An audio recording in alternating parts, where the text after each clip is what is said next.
live to exalt God's name. Ang sabi nga po sa talata, I will be exalted among the nations. Sabi ng Panginoon, I will be exalted in the earth. So God's ultimate purpose is His glory. Sa lahat po ng iyong karanasan, mahirap o madali, o sa iyong mga challenges, ang layunin po niyan ay maluwalhati ang Panginoon sa buhay mo. He will accomplish His plans, and one day, every nation will recognize His greatness. At bilang mananampalataya, ikaw at ako, we are called to glorify Him through our worship, witness, and daily lives. Ang sabi nga po sa Matthew 5:16, lumiwanag na gayon ang iyong ilaw sa harap ng mga tao upang makita nila ang inyong mabubuting gawa at kanilang luwalhatiin ang inyong Ama na nasa sa langit.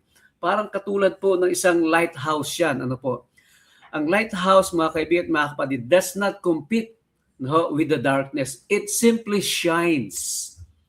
So likewise, we Christians do not glorify God merely by talking about Him.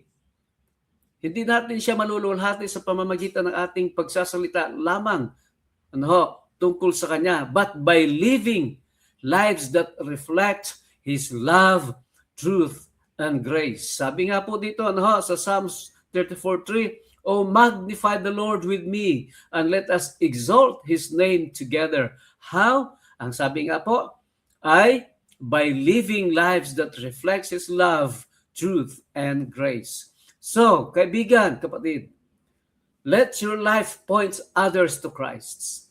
Worship Him faithfully and share His goodness with those around you. Tandaan po natin, when life becomes overwhelming, remember that God has not lost control.